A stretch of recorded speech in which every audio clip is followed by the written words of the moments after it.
সীমান্তে আমাদের মানুষেরা সীমান্তের কাছাকাছি গিয়েছেন, যে কারণেই যান না কেন,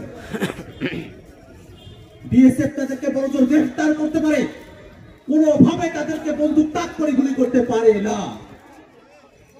কিন্তু দুর্ভাগ্যের বিষয় হলো খেলানিকে গুলি করে কাঁটাতারে ঝুলিয়ে রাখা হলো জীবন্ত অবস্থায়, অথচ 14 বছর পেরিয়ে গেছে, সেই বিএসএফ এর গুন্ডাদের, সেই খুনিদের এখন পর্যন্ত কোনো বিচার হয় নাই।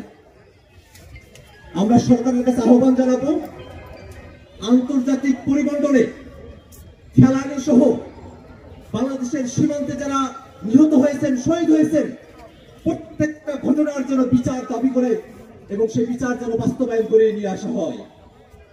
আমরা একই সাথে বাংলাদেশের জনগণকে স্পষ্ট করে বলি, বাংলাদেশের উপরে ভারতের যে আধিপত্যবাদ, বাংলাদেশের নদীগুলোতে ন্যায্য পানি হিস্সা না দেওয়া, সীমান্তে আমাদের ভাইদেরকে গুলি করে হত্যা করা, বাংলাদেশের রাজনীতি, বাংলাদেশের সার্বভৌমত্ব, বাংলাদেশের পররাষ্ট্রনীতিতে যে অযাচিত হস্তক্ষেপ, এই সকল কিছুর বিরুদ্ধে বাংলাদেশের মানুষ জুলাই আগস্টের অভ্যুত্থানে খুব জোরে অন্তরের অন্তঃস্থল থেকে যে স্লোগান দিয়েছিল, দিল্লি না ঢাকা, ঢাকা ঢাকা, এই স্লোগানের মধ্য দিয়ে বাংলাদেশে ভারতীয় আধিপত্যবাদের কবর রচনা হয়ে গেছে।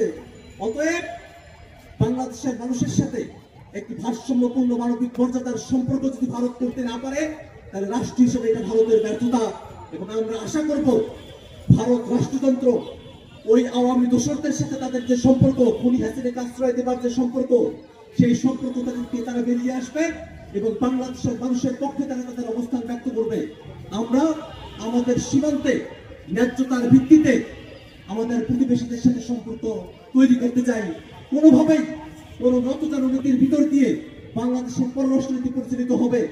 সামনের বাংলাদেশের কোন মানুষ আর এই দৃশ্য দেখতে প্রস্তুত নয়। অতএব বন্ধুগণ, আপনারা যারা এখানে উপস্থিত হয়েছেন, আমরা ফেলানির বাবা মায়ের কথা শুনেছি, তাদের দুঃখ কথা শুনেছি। আমরা এই বাংলাদেশে আর কোন ফেলানির বাবা মা দেখতে চাই না, যাদেরকে অঝরে দীর্ঘ সময় ধরে বিচারের দাবিতে কেটে যেতে হয়।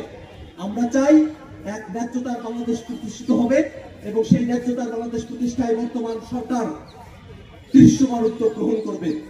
এই বক্তব্য রেখে আমি আমার সংক্ষিপ্ত কথা এখানে শেষ করছি।